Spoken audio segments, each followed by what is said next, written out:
Bienvenidos a una edición más de Diálogos Transatlánticos. Yo soy Pepe Torra y a nombre del Instituto Juan de Mariana y Caminos de la Libertad les doy las gracias por sintonizar. El día de hoy vamos a estar hablando sobre la elección de Perú, que viene ya en unos cuantos días, 11 de abril de 2021 se estará realizando. Y para esto tenemos a un gran amigo de la causa por la libertad, Sebastián Salazar, quien es un economista financiero dedicado a la investigación de mercados y además ha sido presentador y periodista, o es presentador en televisión en Perú, y bueno, un fiel seguidor de las ideas de la libertad, a quien tengo el gusto de conocer hace ya algunos años. Bienvenido, Sebastián. Gracias, Pepe, gracias por la invitación, gracias a todos, señor Juan de Mariana, espero se encuentren bien y qué bueno que llegue esta información al otro lado del charco, como le llaman. Bien, pues vamos a dar un poco de introducción al tema, porque, bueno, recientemente Perú ha pasado un par de años de una inestabilidad política interesante, ¿no? Tan solo 2020 tuvieron un año con 3 presidentes, ¿no? Y el presidente, Vizcarra tuvo que abandonar el cargo después de una serie de escándalos que lo llevaron a un proceso de vacancia y bueno, en este caso, posterior al proceso de separación del cargo, se descubrió ahí un escándalo sobre que él había sido vacunado, él y 487 de sus personas más cercanas habían sido vacunados antes que toda la población peruana. Estamos hablando de que habían sido vacunados en octubre de 2020, antes de que muchos en Latinoamérica siquiera pensáramos que iban a llegar pronto vacunas a nuestros países. Pero el proceso de separación ocurrió un poco antes. Y fuera del aire, Sebastián, nos estabas contando que la excusa que dieron es porque el presidente Vizcarra era un mentiroso. Supongo que eso es simplificarlo un poco y es fácil de verlo así, pero sí, en esencia sí. Lo que pasa es que en la Constitución, para sacar a un presidente, la figura que se utilizó fue la vacancia. No sé si en México o en España haya cosas similares porque los sistemas son un poco distintos, pero la vacancia contempla, digamos, la capacidad del Congreso de sacar a un presidente si hay ciertas características que se cumplen. Por ejemplo, puede ser pues, que se encuentre incapacitado en sentido físico, ¿no? O sea, imagínate que se vuelve vegetal, ¿no? O que no puede ejercer el cargo, no puede hacer las cosas, entonces se lo puede vacar. No necesariamente es algo malo, pero es algo que permite, digamos, la transición de poder de manera ordenada. Y sin embargo, hay un último capítulo que dice por incapacidad moral. Ahora, hay mucha discusión sobre lo que significa incapacidad moral, porque no está especificado en la Constitución y no se ha hecho tantas veces como para que haya jurisdicción. Lo que ocurre es que se dice que incapacidad moral es cuando es un artículo que se hereda de constituciones de hace cientos de años y usualmente se refiere a cuando alguien se vuelve loco o pierde la razón, ¿no? Es como un incapaz moral, es lo que se denominaba. ¿No? Esa es una interpretación. Y la otra, que también se utiliza, es cuando se vuelve loco. ¿Por qué? Porque no distingue en la realidad. Y si una persona no distingue entre el bien y el mal, es incapaz moral. Y si no distingue entre el bien y el mal, se lo debe sacar de la presidencia, porque ¿qué va a hacer de la presidencia, no? Pues una cualidad que nuestros políticos en Iberoamérica pues tienen, no distinguir entre el bien y el mal. Sí, diría que me parece que es hasta una legulía, tal vez, o está, digamos, en el límite de lo permisible, ¿no? De lo que sería sensato en cualquier caso.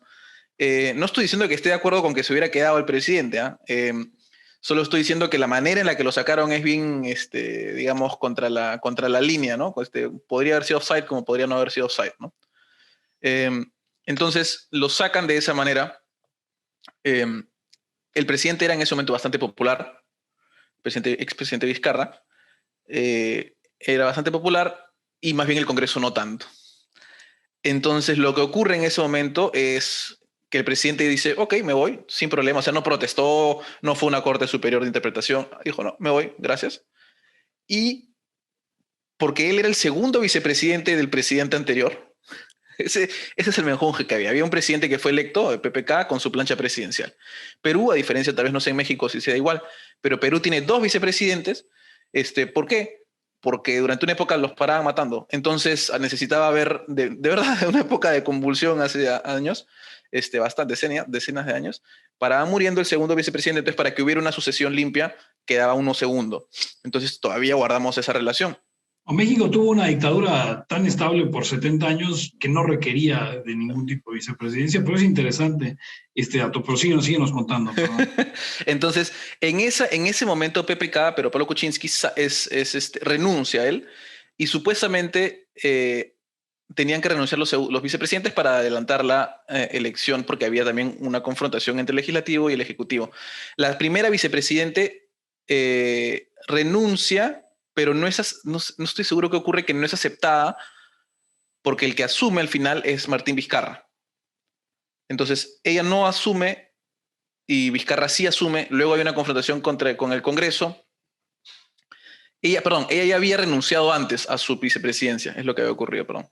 Entonces, el que queda como único vicepresidente es Vizcarra. Él asume el poder, se pelean entre los vicepresidentes, ella se alía, digámoslo así, entre comillas, con el Congreso, y bueno, eso decanta en que Vizcarra cierra el Congreso.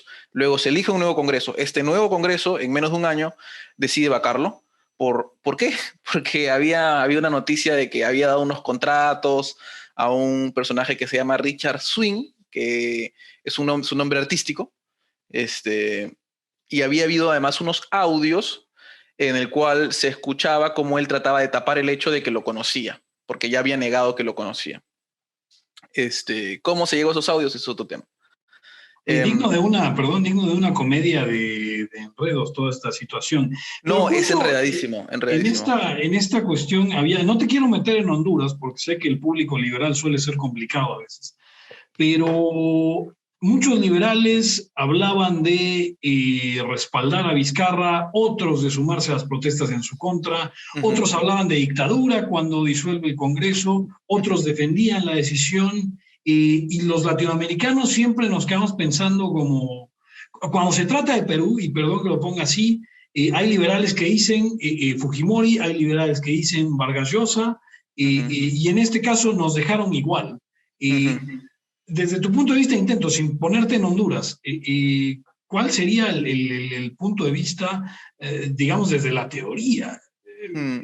Sí, a ver, para empezar, bueno, yo no soy un representante del liberalismo así, ¿no? Arquetípico, pero la teoría me diría, en general, que hay que estar muy pegado al Estado de Derecho, ¿cierto?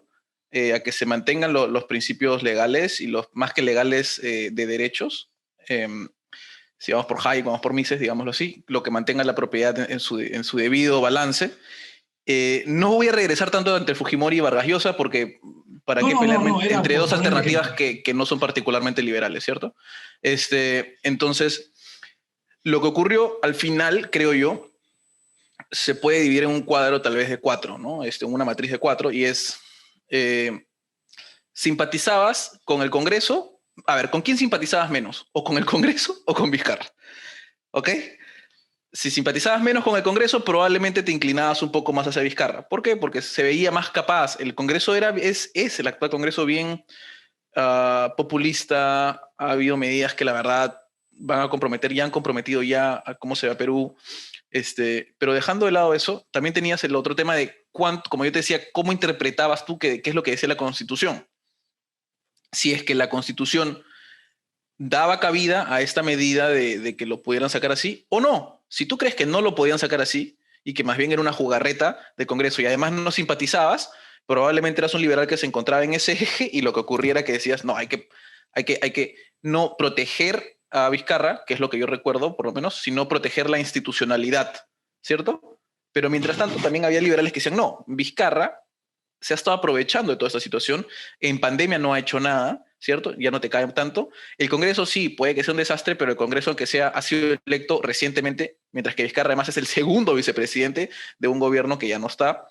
Y mientras tanto decían, y constitucionalmente está en la cancha. Entonces, podés decir, no, sí valió, ¿cierto? Entonces, ahí puedes, digamos, manipular, puede ser que no te caiga bien Vizcarra, pero te parecía constitucional. Entonces, tienes ahí jugadas, combinaciones que te permiten moverte. Ahora, la teoría que te diría, en general, cualquier pugna por el poder a mí me da un nivel de escepticismo altísimo, ¿no? Yo diría más bien que se vayan todos, sería ideal. Pero claro, estás en una pandemia también, que es lo otro que ocurre. ¿Cómo se van todos de un momento a otro en una pandemia? Era una situación complicada. Yo La verdad me parecía mal lo que hacían los dos. Yo no, en general no protesto mucho, y menos en una pandemia. Y bueno, creo que es una de esas posturas, como cuando preguntas a un liberal ¿qué dice la teoría liberal sobre el aborto, ¿no? Y es como que, bueno, Claro. ya, ok, o sea, ahí no está tan claro porque puedes coger varias cosas. Yo simplemente creo que depende si tú pensabas que el Estado de Derecho se mantuvo y que más bien no se infringía no más que ley, ningún derecho real de las personas, ¿no? Para dónde te Correcto. inclines, para dónde votas. Creo que nos queda bastante más claro. Ya cada quien hará su propio juicio. Pero bueno, poco después de haber separado a Vizcarra del cargo, se destapó un escándalo y no quisiera tardarme mucho ya en esto, porque a la gente lo que le importa es la elección, pero hubo un escándalo ahí por la vacuna de Sinopharm que había recibido el presidente Vizcarra desde octubre de 2020, insisto, meses antes de que hubiera siquiera vacunas en Latinoamérica. Y luego él argumentó que era un voluntario en la fase 3 de esta vacuna junto con otros 12,000 voluntarios. Sin embargo, han habido ahí toda una cuestión de que desmienten, no desmienten, para que finalmente la vacuna resultara tener 30% de efectividad. Una cosa ridícula. Pero ¿cuál es la voz hoy? ¿Qué es lo que está sucediendo con esta situación? Sí, bueno, al menos la gente está bastante de acuerdo con que Vizcarra en ese momento se aprovechó de su posición para obtener una vacuna antes, ¿cierto? La otra persona que es importante en esa ecuación es el médico que está supuestamente a cargo del estudio de la vacuna Sinopharm acá en Perú, el doctor Málaga, si mal no recuerdo. Entonces, además de una universidad muy prestigiosa, o sea, digamos, el Johns Hopkins de Perú, ¿no? Y top, la verdad. Entonces eso ha puesto en cuestionamiento muchas cosas. Lo que ocurrió fue que Sinopharm estaba haciendo pruebas en Perú para ver la eficacia y efectividad de su vacuna. 30% no sé cuán real sea porque depende cómo midas la eficacia y la efectividad creo que lo llaman. ¿Por qué? Porque eso salió en las noticias de la de Sinopharm, pero al final eso era de los que, digamos, no tenían síntomas, pero la vacuna a su vez reducía, digamos, de como el 90 y tantos % ya no iban al hospital, ¿no? Que al final es lo más importante, digamos, ¿no? Porque eso sobrecarga el sistema de salud y los síntomas son más contenidos, lo pasa más como una gripe. Pero dejando eso de lado, lo que ocurrió fue que se descubrió que Martín Vizcarra, junto con personas que eran allegadas, habían tenido varias dosis de la vacuna antes y además se descubrió no solo eso, sino que no se había avanzado con los contratos para las otras empresas que proveían, los otros laboratorios que proveían o proveen vacunas. Entonces, al final tenías una situación en la que parecía, por algún motivo extraño, que solo se había beneficiado la de Sinopharm, que es, además hay una cosa que le añade problemas. ¿Por qué? Porque la de Sinopharm no ha pasado por los estándares para poder ser importada. Lo que se hizo fue, se dio un permiso especial que permitía el ingreso de 1 millón de vacunas, un poco más, de forma rápida. Pero ese permiso solo limita ese lote. Entonces, no se sabe ahora cómo van a llegar las demás porque no se ha subsanado el resto. Y no tenemos contratos avanzados. Entonces, la verdad que la situación con las vacunas es bien peculiar, pero al fin y al cabo, lo que quedó clarísimo es que Martín Vizcarra se vacunó. De ahí se descubrió que una de las ministras, la ministra de Salud del gobierno actual, dijo: yo me voy a vacunar al final. Y luego salió una segunda lista en la que salía que ella se había vacunado. De este año, además, ya siendo nuevo gobierno, y ella renunció. Se han vacunado personas que a lo mejor tenía sentido que se vacunen, solo que lo hicieron en secreto, ¿no? O sea, si el presidente, por último, decía: oye, ¿sabes qué? Yo tengo que estar en todos lados y conozco gente todo el día, necesito vacunarme por si acaso me voy a vacunar. Bueno, no creo que nadie hubiera piteado uno que otro, o se había piteado es protestado. Pero al fin y al cabo es una decisión bastante sensata, digamos, ¿no? Lo mismo con la ministra, pero como todos se hicieron los que somos héroes y vamos a estar al final, y por la baja tomaron las vacunas, se terminaron de deshacer, ¿no? Vamos a ver qué queda en eso. Y aún así, diría yo, el panorama respecto de que lleguen las vacunas al Perú a un tiempo adecuado es bastante desolador, la verdad. Ha sido tremendo, no solo en Perú, sino en toda Latinoamérica. En México, pues igual ha sido complicado. El presidente toca vacunarse el lunes, según su lugar donde reside.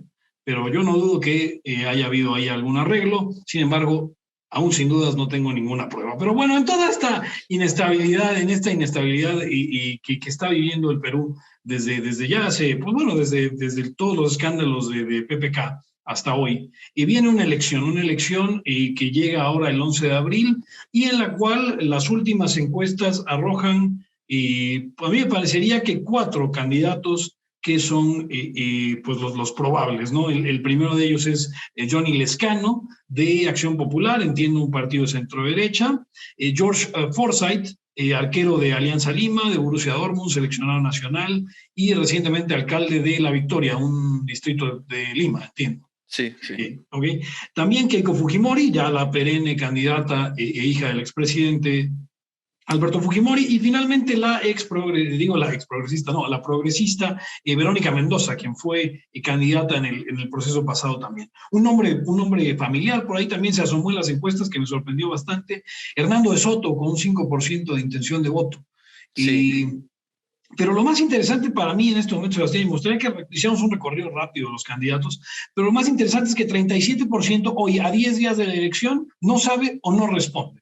¿Qué podemos esperar? Porque con estos números, 10.8% el líder, 9.2% digamos, el segundo lugar, y 37% de personas que no están sabiendo o no responden, pues ¿qué podemos esperar en esta elección? Sí. Sebastián? No mucho, lamentablemente, no hay mucho que esperar. A ver, no hay ninguna alternativa que probablemente llegue a segunda vuelta. Nosotros hacemos primera vuelta, luego segunda vuelta, no sé cómo funciona en todos los países. No hay ninguno que participe, digamos, sea liberal. Y cuando, digamos, eso es raro en general, ¿cierto? No, digamos, no es que conozca candidatos liberales a nivel mundial, tampoco muchos. El panorama no es muy sensato. Yo estoy viendo ahorita unas encuestas en las que, en efecto, son 30-32, una que ha salido hoy día, me parece, los que no van a votar. ¿Y por qué? Lo que pasa es que...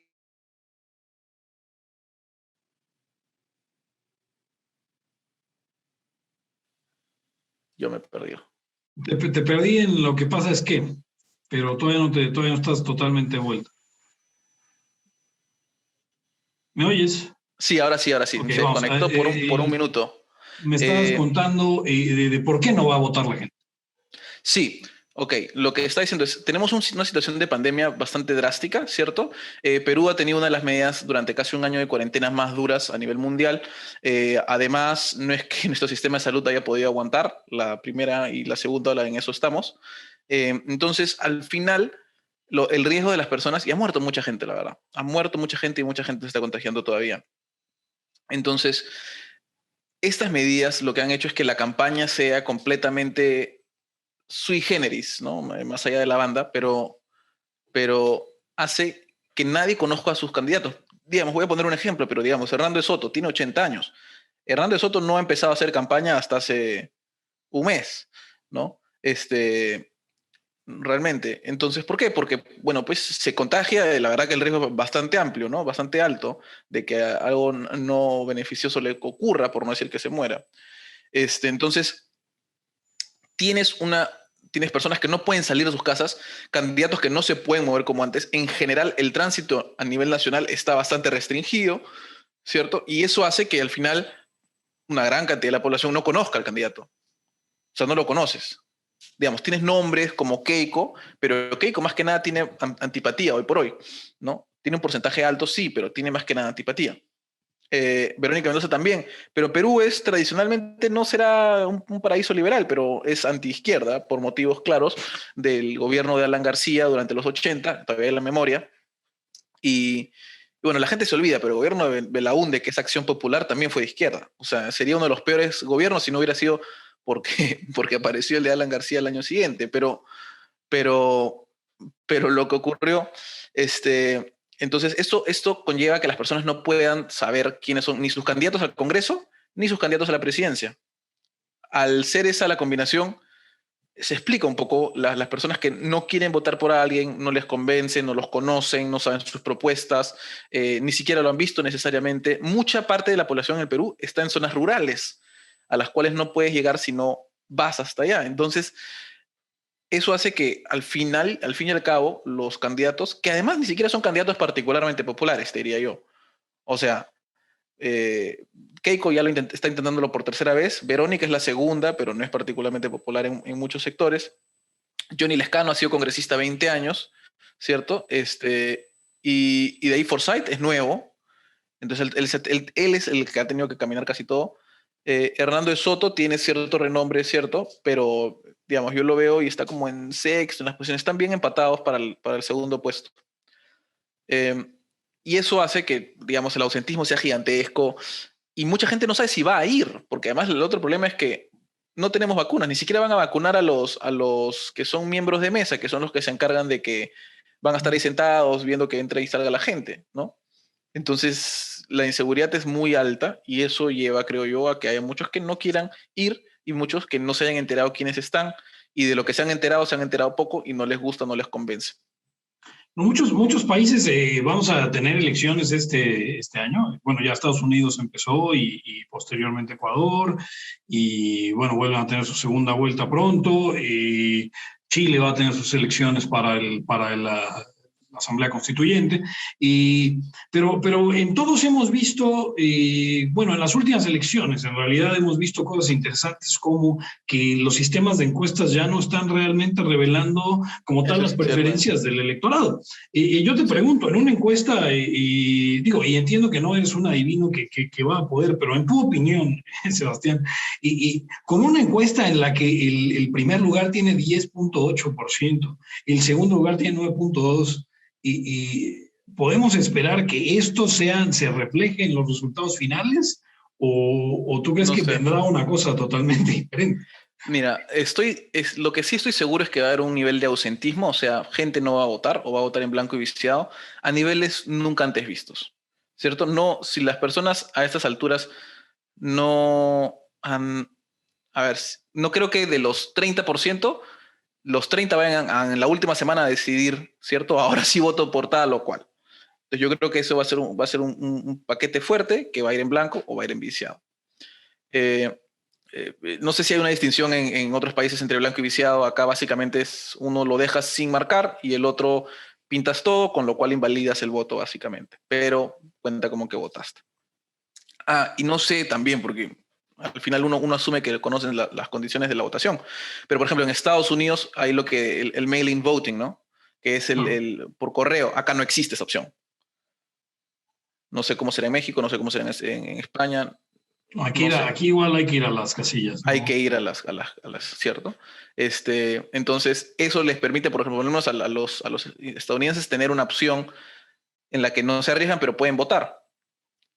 Acá no, ¿no? No se arriesgan por el COVID, quiero decir. Y Sí, el claro, otro pero problema, digo, se entiende porque con instituciones como las nuestras sería un poco sí, sí, sí. complicado de tener voto por correo y quién cuenta su voto. Sí, de acuerdo, de acuerdo, de acuerdo, de acuerdo. O sea, estoy completamente de acuerdo con que no haya. Lo que te estoy diciendo es que no hay y eso hace que menos vayan, ¿no? Eh, claro, si tuviéramos instituciones suizas sería otro tema, ¿no? Pero bueno, y por el lado de las encuestas es problemático porque yo creo que es mucho más difícil encuestar en una situación de pandemia. Imaginemos un votante, si usualmente las personas llegan a un nivel de información, seamos un poco utilitaristas, de 100, por decir algo. Hoy tienen información 30. Entonces, lo que la encuesta recoge es que yo te pregunto, bueno, ¿vas a votar por, no sé, pues por Juan de Mariana? Y tú dices, bueno, sí, pero la verdad es que tu nivel de información no es el mismo que antes, ¿no? Antes hubieras tal vez tenido más convicción o menos convicción. Al ser bajo en información, es más complicado poder generar ese voto y creo que para las encuestadoras es mucho más difícil también encuestar.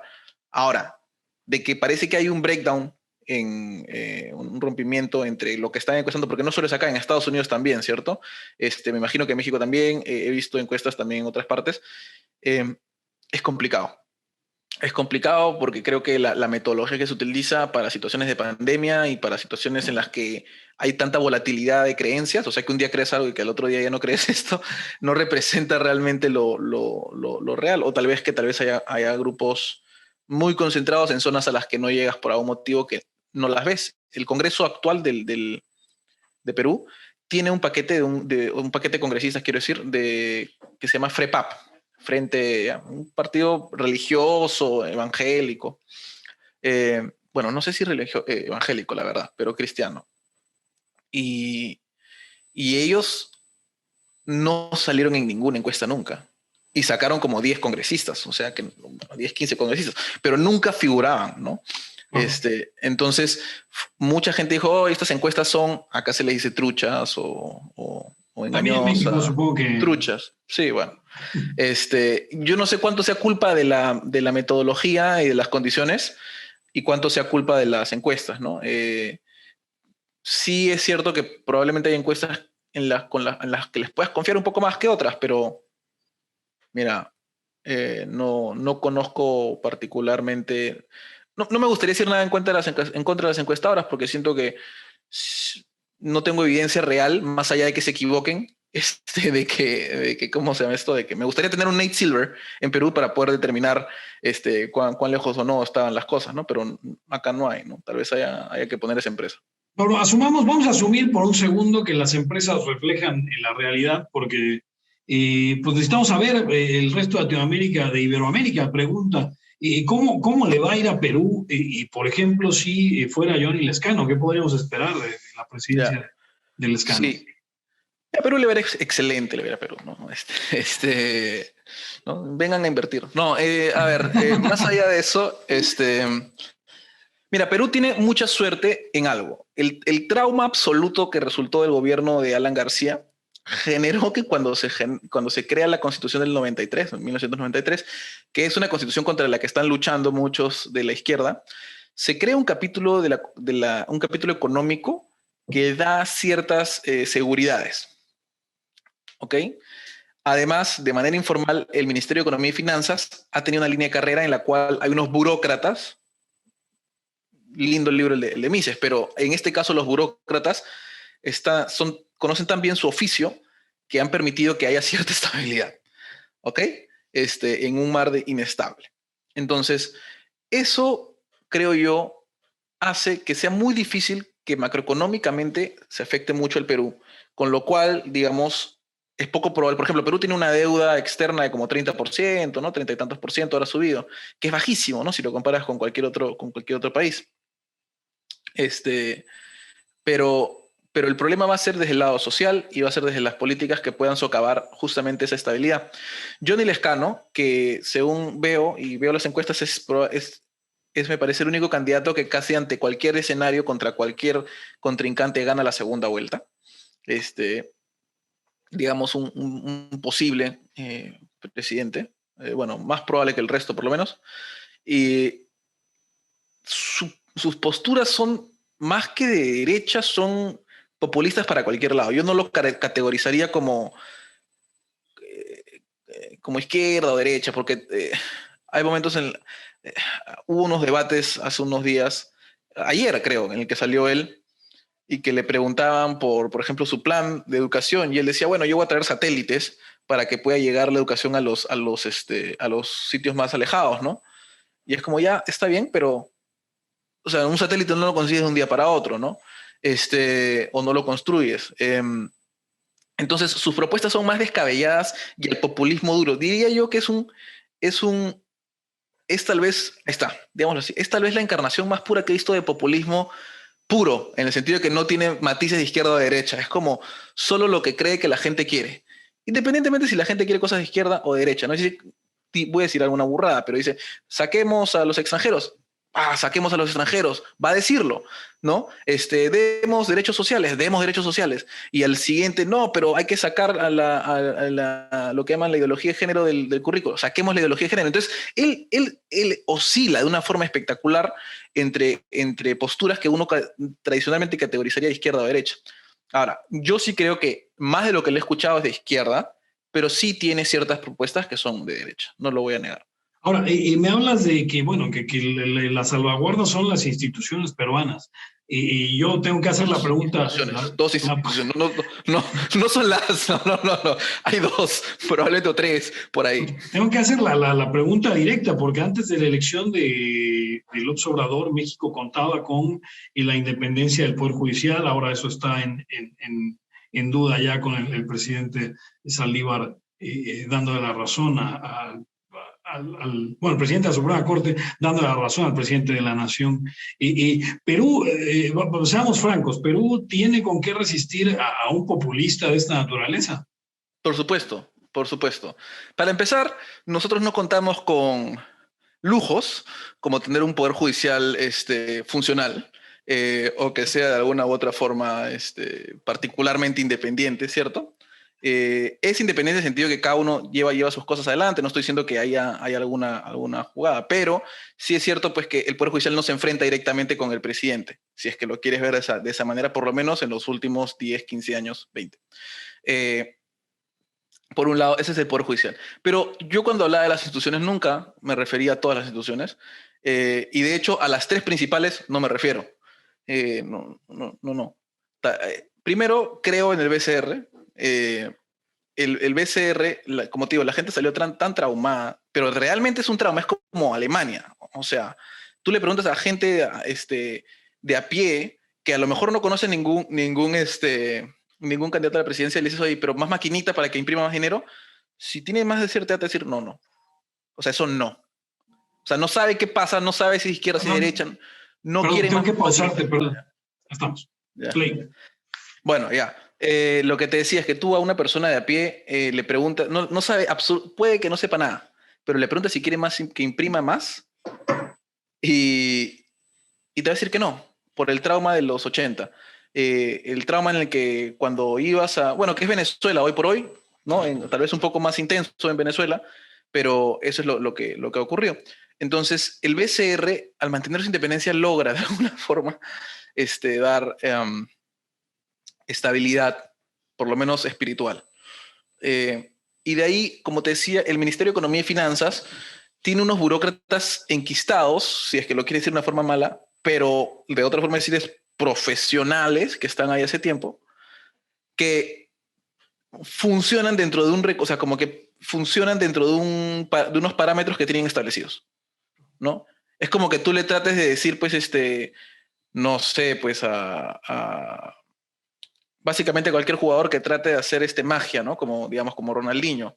No lo va a hacer porque él funciona así bien parametrado, mete pases, son más alemanes en ese sentido, ¿no? El pase, el amague, las probabilidades de moverse, pero nada muy mágico, digámoslo así. Entonces, funcionan en ese mundo. Y eso es beneficioso. Eso es lo que ha logrado que Perú se mantenga, a pesar de todas las políticas malas que han hecho en todos los demás lugares, mantenga creciendo, porque ha habido estabilidad.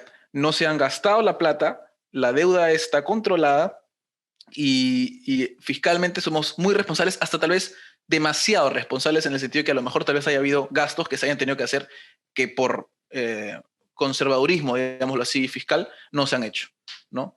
En este caso creo que a lo mejor es lo mejor que ha ocurrido, pero como te digo, no es que sean todas las instituciones. El Congreso actualmente no ayuda. Hace poco han aprobado que se saquen los fondos para desempleo para las personas, para que de libre disponibilidad, aún si estás trabajando, y el fondo de pensiones para los que lo necesitan, aún si estás trabajando. Entonces, no es particularmente, ¿no? Pero ¿qué? ¿La gente lo necesita? Bacán, ya, ok, lo dan. Populismo, pues. Y en el Ejecutivo también, ¿no? Y el Ejecutivo ahorita más bien está más preocupado en, me imagino, cerrar algún contrato con algún laboratorio que hacer otra cosa, porque no se sabe mucho de nada más, ¿no? Estamos dentro de todo en cuarentena. Y el presidente que asuma rol va a estar en cuarentena. No va a dejar de haber cuarentena en Perú, probablemente hasta el 2000.